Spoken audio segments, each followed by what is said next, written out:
Yo, what's up? It's your boy DJ LeX Be Frank, and I'm here with my co-host, the one and only Franco Love Fresh. What's up, baby? What's cracking? What up? What up? What up? The people's painter in the house. What's going on, man? Lex? Want to get down here good. during the COVID? Mr. LeX Guevara feels nice. It's really hot in my room. Here. We miss you here at the LeX Be Frank studios up in Twin Peaks. I know, dude. I miss getting out of this house. I super miss getting out of this house. I wish I was like out there with you guys, just hanging out, having a drink, having a beer. But there's nothing like having a live podcast. I mean, people there in the room with you. It's a completely different vibe. We can start that. But we got to do with this now, and so we got to keep it moving. And with that, I would like to introduce a good friend of mine, a person that I respect, and intelligent man, family man, good man. I met him at in the young days when we were at Cal in art school, and he's a math teacher now, right? You've been doing that for a long time, doing a bunch of other stuff in Long Beach, and he's also an accomplished artist. Right? And he does different type of Chicano, specifically Chicano style artwork. He's been an inspiration to me. It's been nice to watch him grow over the years, and we've been homies ever since them days, man. Yeah. So Eric, what's up? Well, hey, thanks Lex and Frank for inviting me onto your show. I'm really excited to be here. And like Frankie Fresh said, him and I, we've been boys for about 20 years now. It was my sophomore year, his junior year. We met at Cal, and we had 2 art classes together, and nice. We found out that we were both Raider fans, and we both drove a Chevy Blazer, so it was love at first sight. Well, let's take the story back. That's the bad part. That's the bad part of everything, huh? We first saw each other, we didn't like each other. Yeah. Because you know what? That happens with everybody. I have friends to this day that when I first met them, I didn't like them, and I was always like, what's up with this guy? With Eric and myself, I think it was a little bit simpler. It was like, who's that other Mexican? We were like the 2 Mexicans in our department. Yeah, the only 2 Mexicans at UC Berkeley. Is that what it was? Steal my thunder over here. Yeah, there's like 10. There's 10 in the entire university. So when we saw each other, it was like, wait, no, I'm the Mexican in the class, not you. So there was a little bit of that. What's up, vato? Were you guys the only 2 guys in La Raza? Is that what happened? You guys are like, yo, what's cracking? Well, the way we hooked up, actually the way we were friends, right? It was a sculpture class, and we had to do these big giant heads that we would wear, and we had to do an alter ego. And so I was on one end because I didn't want to be on the other end where the other dude was at. And little by little, you're watching these little heads come to life, and then I'm building. Joker is my alter ego. I'm building it, and on the other end, there's Batman on each side of the classroom. Oh, you know what I mean? And so that right there, bro, I was like, all right, this guy. And Eric was Batman? Yeah, Eric was Batman? Oh, shit. Batman, yeah. And then the whole Raider thing. Yep. Hot Rod Randy. Yeah. Find him on Facebook. Yeah. I don't think he still teaches there, but I think I'm friends with him on Facebook. And that's the teacher. Did you keep your work lately? Oh, it's not done. I remember you had your critique. She was so funny. Anyway, so we hooked up. Then I saw you do you did some other little play. You made some puppets, and then I realized you're a Raider fan, and I was like, oh, okay, this one works. Okay, I get it. And then I seen him with the Blazer, and I'm like, oh, we had both exact same Blazer, same year at least. Like, oh, same model. We're talking about Blazer trucks, not Blazer jackets, right? Yeah. 89 Chevy Blazer. The proper college vehicle, right? Yeah, dude, that's seriously the proper college vehicle, dude. Yeah, and then I came back to visit, watch you graduate. We hung out here and there. We always kept in touch, and I took off to New York right after that and did my thing. You went out and got married and had kids, which is a mission in the Mexican thing to do. That's the Mexican thing to do. Move out, have kids. I got a And then you got back. Then you went to grad school. What year did you? How long after you graduated from? Well, what year did you graduate at Cal? So I graduated Cal 2001, and then I started teaching. I taught math for 5 years. Right now I teach art. I've been teaching art for like 9 years. Nice. But yeah, Actually, bro, that's for teachers, bro. You should stick to the man.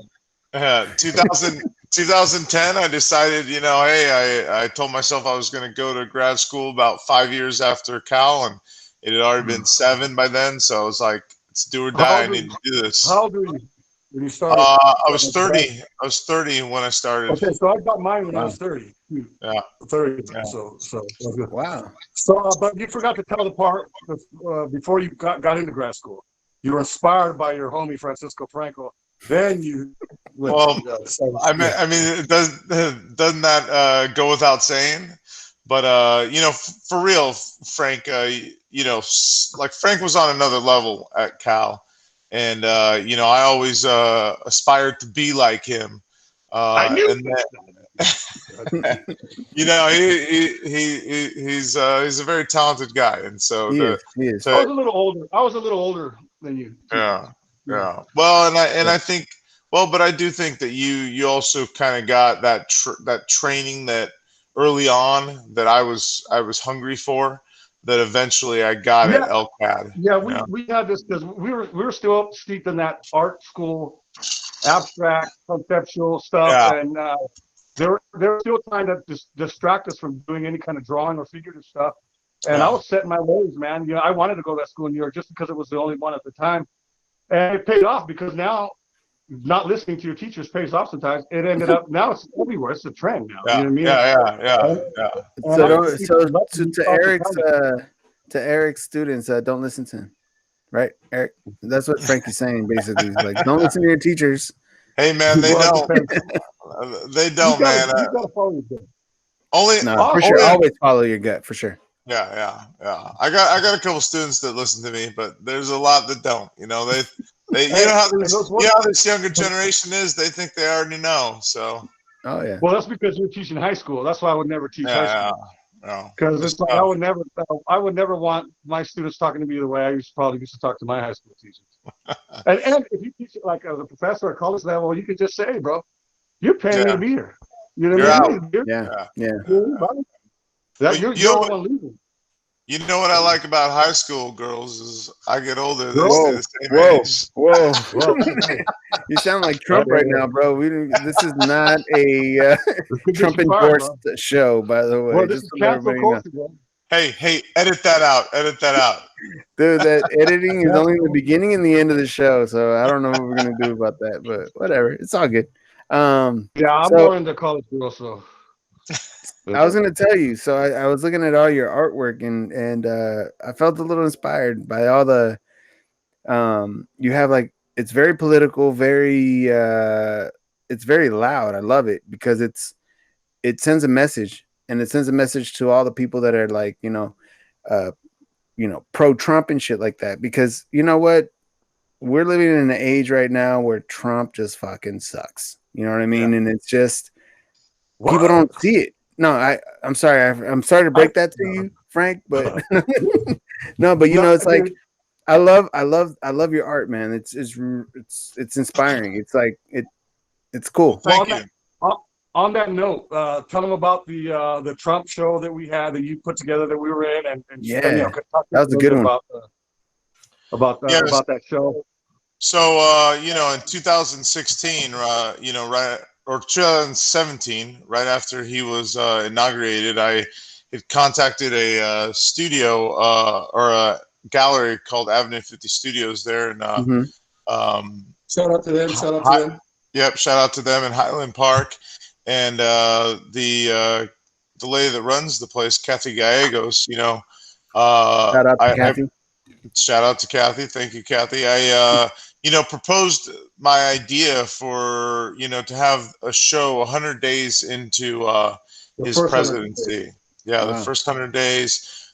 So we set that show in May of 2017, and I recruited, a bunch of black and brown artists.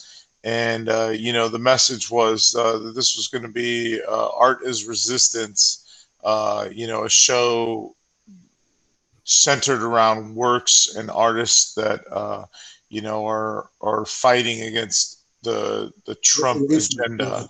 and that administration. That was the first 100 days. We were planning that. We were talking about the show as soon as he's in office. So it's like we were calling it our even. I mean, now we're in the place that we thought we would be.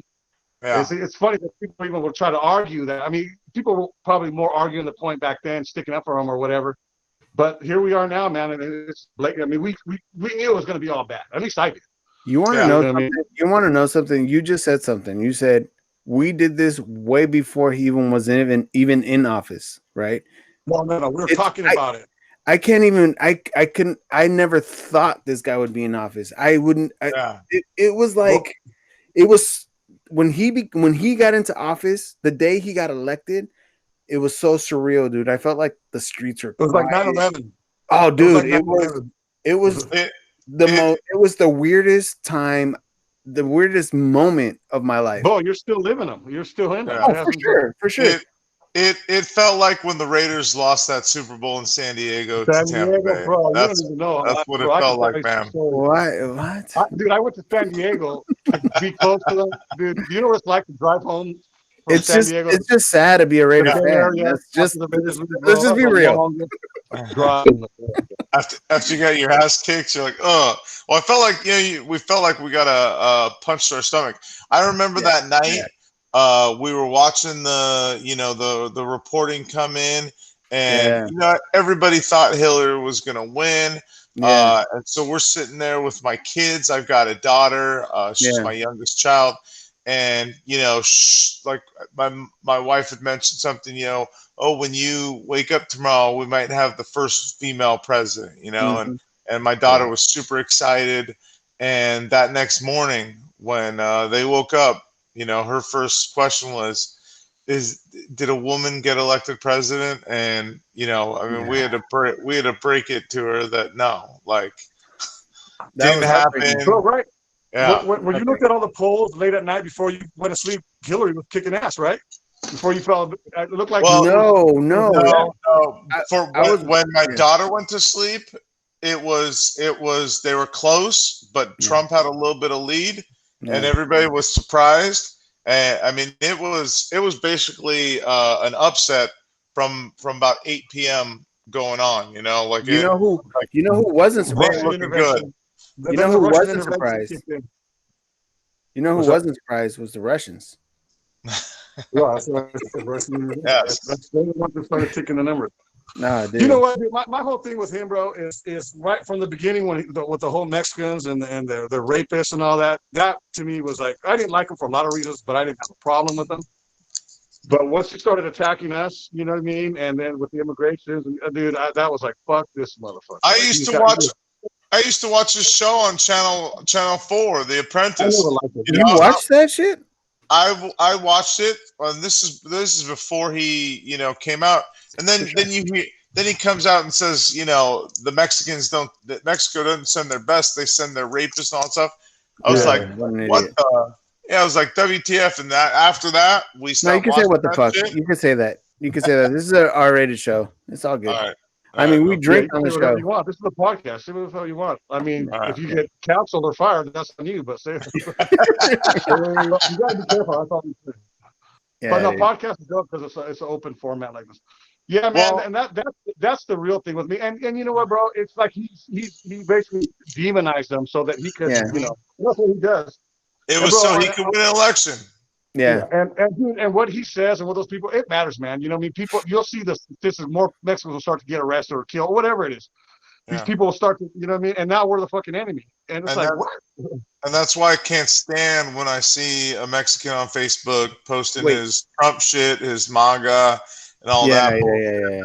You know what? But here's the thing, though, dude. It's not just Mexicans anymore, dude. There's not just Mexicans. You got your black. You got any minority that's not white, not pro-white, dude. They're the enemy. It's not Mexican anymore, dude. It's not just Mexican anymore. That's the worst part of it. No, I know, but I just feel like he attacked like Mexicans first, and that was like that's what he based this thing on. And so how are you gonna go and support this guy?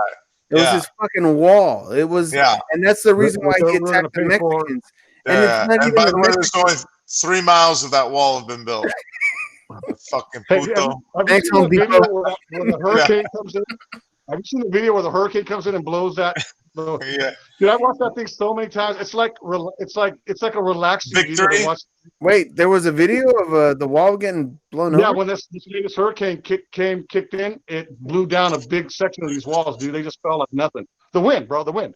And did my uncles and nephews and cousins all run over, or what happened? There's something really beautiful about that whole thing. That's that is amazing. God is great. Poetic justice. Poetic justice. That's what you call what do you call it? Intervention, divine intervention. Yeah. Straight. So anyways, we had this show. We put this little show together, and you know, it was a huge success. We got NPR to come out and interview me, and they covered the show. It was packed. I ended up buying a pinata of Trump, and we had everybody like we let them. No, I think that was my idea. No, I remember. I go, you got to fill it up with bullet shells or something. And then you go, what are you, some kind of conceptual artist? And then I was like, all right. And then when I saw it, I was like, dude, smart man. Frankie, we're interviewing Eric right now. Let's give the credit to Eric. Come on, baby. I can't be Eric. That's just like Frank, always trying to take the credit, man.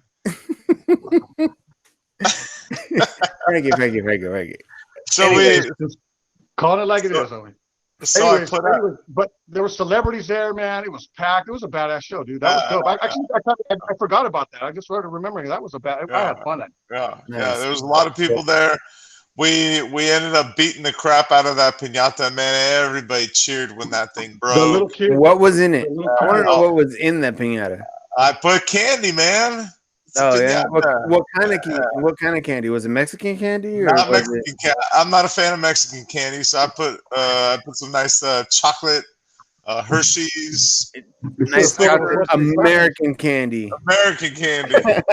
You should have filled it with Goya candies or something. That would have been funny, dude. Goya. You like Goya? But candy. You know what, man? Hopefully, if this motherfucker gets out of office, man, you know, I think it really woke up a lot of people, man. If there's a silver lining to this, I mean, I've definitely become more aware now, and because of this kind of shit. And hopefully we come out smart, because he's exposing. That is, if you look at, he's exposing what we know. I think brown people, immigrants, we understand that this country's. We've always kind of we just comes with the territory. We just doing our thing here. But you would hear, well, racism doesn't exist, blah blah blah. But I'm glad that at least it's out there now, and you can't fix a problem until you admit it and diagnose it first, man. Yeah. So hopefully, if there's a silver lining, that's going to be it, man. Here's the problem. Here's the problem with this. Okay, right now he is running for president or re-election. Right? He's running for re-election. He's already putting up shit where he's like, oh, you know what? People are gonna have to vote through the mail, and that's not gonna work. It's blah, blah, blah, because he knows he's gonna lose. Dude. So if he loses, this is what's gonna happen. He loses. He's gonna resist letting go of being his president. Leaving, yeah. He's gonna fight it. These pendejos that follow him are going to be right behind him, and there's going to be rioting in the streets. Yeah, sure. It's going to flip. It's going to flip. 100%. It's definitely a possibility, and that's what's scary, you know. And what's crazy too is that the post office, dude, is one of the greatest. The American Postal Service is one of the greatest inventions in the world. But not the postmaster. There's nothing better out there than the Postal Service. As far as, I mean, it's not perfect. And for the price that is, it's an institution, a foundation. You go to other countries, you ain't gonna get your mail unless you're 100% right. You're 100% right. He's hobbling this shit, man. You know what I'm saying? So that he'll do anything and say anything just so he can win. And but guess what? Guess what? He has a lemming as his postmaster, dude. That's the problem. And now all of a sudden, everything's crooked within our. Oh, you didn't say that 2 months ago. Yeah. Well, you know, he's like. We can't rely on the Postal Service for voting, but it's okay in Florida because he needs them to vote in Florida for him. Yeah. So he's just he doesn't want more voters. He doesn't want more voters. Yeah, he's trying to voter suppression. And he's like, dude, this guy is an American. He's a traitor to me, bro. I call him a traitor. He's un-American. I mean, dude, to me, he's the and these people that follow him is crazy. They think they're America, but least patriotic. Everything about it, man. You know what I mean? It's just the collusion, man. Like, pardoning all these fucking dudes that he's these criminals, man. You know, and racist. Remember when we parted that dude from Arizona for this civil right or civil whatever? The guy, the cop in Arizona, where right there, the sheriff. This guy. Yeah, the sheriff, that cocksucker mother. I remember that. I remember that. And just to let him out. Joe. Yeah, Sheriff Joe. So, it's like that's another puto. Exactly. Dude, he's puto number one. That guy needs to be in prison. He needs to be in prison. Dude, Trump needs to be in prison. But guess what? There's a committee being made. There's a committee being made, supposedly, of a group of people that are gonna convict Trump after he gets out of office, because no president can get convicted. So listen, I mean, that's a possibility. No, this is the problem. I think he'll go to jail, dude. As soon as he's out of office, he's gonna go to jail. Let me say, look, once you reach the highest echelons in American, like there's rank, right? There's the military. He's at the top of he's the president, right? Basically, they protect each other. They protect each other. Also, you can't really do anything, and we've seen it time and time again because we can't touch him. He's getting away with all this bullshit because he's the president. I think that's why it's so important for him to stay that way too, because there's repercussions, that could come up. But we're seeing how much these motherfuckers can get away because he's up on that. He's the king right now, basically. But you know what? You know what's funny is that because of what Michelle Obama said. You guys heard about this, right? Michelle Obama kind of, did a whole speech and called him out and all that stuff. And you know what Trump's response was if it wasn't for your husband, if it wasn't for your husband, I wouldn't be in office. Yeah, well, that's what they said, because remember there was this roast and Obama said, where it all started. That's where you'll never be president. Yeah, at least you'll never be president. So that's what they think. Oh yeah, and he's systematically trying to take down everything that Obama put up. That's like the jump and the remove all these things that he put in place that were good. They want to undo. That's how racist this country is. That it just wants to undo everything because he was pissed off. Because he was black, and because he was black. Yes, exactly. He was a black president, and it worked. He ran the country, and it worked. And it's probably why we got a racist after that too, because there was gonna be people are showing the real colors now more than ever. In order to make that progress to finally get an African American to office, you knew that there was going to be a huge backlash, and that's what we're seeing. It's like, they couldn't stand that for 8 years we had a black man in office, and so all the cockroaches came out of the deepest, darkest pits and voted for Trump. And you know what? That's funny, because you know what? Now I'm having a theory that, how back in the day, I mean, now it's like, oh, you know what? We're not going to vote because, no black man's ever going to be in office, right? Oh, I didn't think he was good. I didn't think I'd see it in my lifetime. Oh, right. Me neither. But I'm surprised he wasn't shot. To be honest. Well, that's what I was. But you know what though? Why would you want to shoot someone that's doing good for this country? I mean, that's what I wouldn't, but the's a lot of racists that would. That's 100% true too. I mean, Reagan got shot. All this garbage people that follow Trump, there's deplorables or whatever that love him, and they're idiots. Most of them, they're trash. A lot of these people, it makes them feel good to at least be better than black people in their minds. Yeah. So they'd rather drive this country into the ground and feel superior to these black people because it justifies all their mentalities and the way they live their lives. And you know what that brings up? You know what? That's called colorism. It's not racism. Yeah. It's colorism. Well, it's racism. It's right. But I mean, we have colorism in our own countries. Oh, in Mexico, in Mexico, if you're dark, you're not considered to be elite. But if you're white, oh my God, he has blue eyes. Oh, we're Spanish. We're not. No somos indios. You know what I mean? And they rule the countries. And they rule the countries. Exactly. Yeah. In Mexico, I get treated differently. You know what I mean? But I'm not. Like a white boy. I get treated with respect when I'm out in Mexico. Oh, okay. And you know why? And you know why? Because I speak Spanish and I'm light skinned. And everybody's like, oh my God, he's light Mexican. And it's like, no, wait, whoa. I have cousins and I have nephews that are dark, but whatever, dude.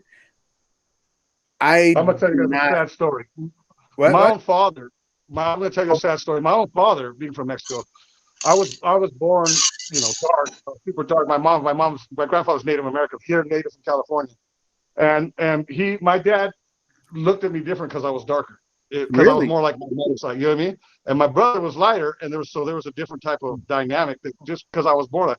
I love being the color I am. I don't give a fuck. Of course, you got to love yourself. But here's exactly why I said it's not racism; it's colorism. Frank, do you think that's colorism, not racism? Frank, do you think it also could have been because you were uglier than your brother too? Yeah, it could have been part of that little ugly little brown turd or whatever. But it's funny. See, my dad's funny, man. So my dad's, he was like, he says stuff like, he was man, he goes back and everybody wants to be Indian now. He's talking about people in Mexico. They're all natives. He goes, well, when I was growing up, you were embarrassed to be an Indian. He goes, it was like an embarrassment to be an Indian. They call it Indio. They hate that shit. Proud of that. And my dad saw that shift. He goes, when I was growing up, people were embarrassed. You were embarrassed to be to be an Indian. That's something you did not want to be. You know what I mean? Yeah. But things are coming back around again. White supremacy is being exposed more and more. If there's anything about Trump's presidency, is that now the racist and the people that were hiding are now coming out and showing their true colors. They're out. You got your fucking Karens and your Kens or whatever the fuck we call them. Kevins. They're out there. The Kevins, whatever. My bad. Karens and Kevins and whatever. They're coming out. Dude. They're emboldened. Man. Yeah. They're like, what the fuck, dude? So hey, real quick, I wanted to change gears because I wanted to speak to something that Alex had mentioned, and it brings up a relevant point and a story that Frankie and I have together. You mentioned that you liked my work because it was loud, and I take that as a compliment because it is like my work. I want it to be. Yeah, I want it to be loud. I want it to be in your face. Mm-hmm. With my artist statement, mm-hmm. I list all the artists that that have influenced me. And when I was going through that list, I was thinking, I'm like, what? There's one artist on this list that's not a painter that I'm not mentioning, but is probably more of an influence than any of these fucking painters. Mm-hmm. And that's my homeboy Zach De La Rocha from Rage Against the Machine, and like that band. If that band was never formed, I would not be a painter. Yes, right? And his father was a famous painter. A famous Chicano muralist. Yeah, he's from the Bay Area, right? Yeah, it was from Los Four. No, they're from Los Angeles. Los Angeles. He's part of Los Four, and his dad was a badass Chicano painter, and if it wasn't for that band, I would not be a painter. And when you look at one of my paintings, I want it to hit you in the face like fucking Killing in the Name of does when that comes onto the speakers, By the way, so let me just say one quick thing about this. So we start the show with the Rage Against the Machine. Shit, I can't even remember the song right now. What is it? My Idea.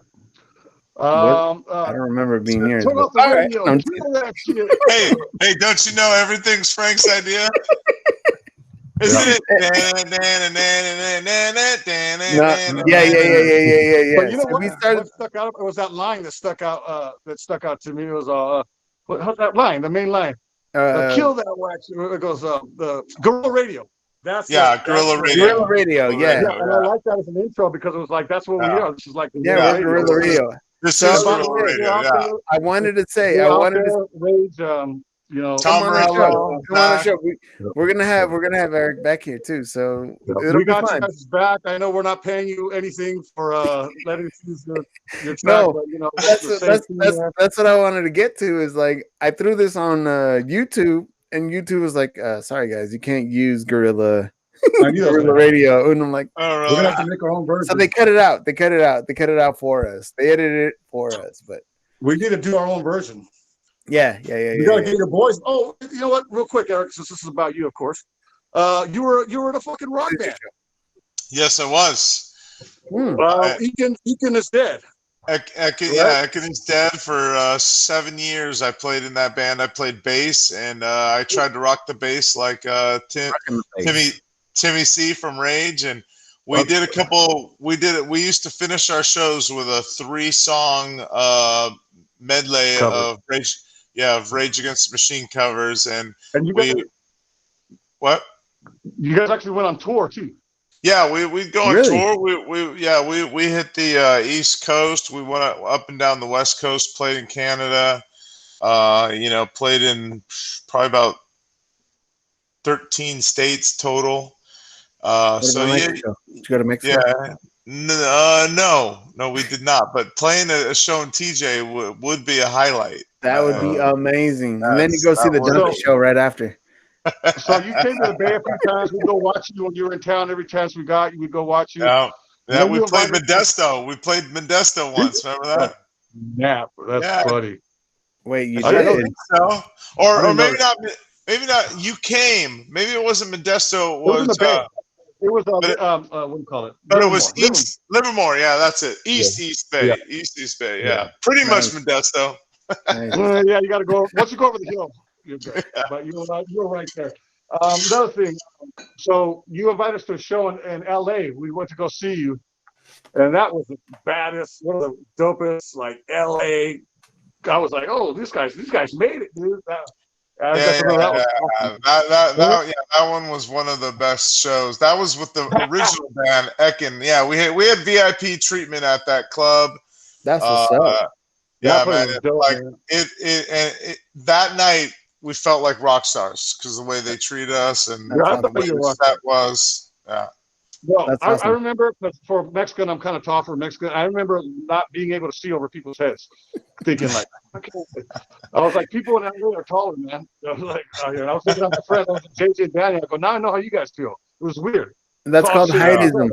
It's called heightism. Rock chicks over there. That was off the hook, man. It was like classic. I mean, from what it was dope. Yeah. So gave that up. Yeah, I gave it up. I gave it up to have a kid and to go to grad school. Right. Mexican drink without the grad school. Yeah. Right. So after this Trump show, so one of the things I was telling Lex is that you've inspired me to like be more about, more of a Chicano. Like I don't know if you remember, I even asked you, I go, I had this thing about, should I call myself a Chicano artist or not? Yeah. And it's not because if I'm going to claim something, I have to know what I'm going to claim. I have to understand it. And I went to you, and you had done some reading, you had done some writing and research. So I came to you, and I was like, "What's your take?" And the way you explained to me, and I go, "That's it. I'm a Chicano artist. Right? I'm going to wear that as a badge of honor." And I have ever since. I think the same thing with Sergio Terran. Same thing. Yeah. He says. Yeah. He goes. Eric makes me want to be Chicano. He makes me prouder to be a Chicano. Sorry. Yeah, because I remember talking with Sergio, and he was like, this is just the work I make. He's like, I don't really consider myself Chicano, but he's like, but you are. He understands that the work is Chicano, and like my whole, because I was writing my thesis at the time, and trying to build a body of work and try to figure out what it's about.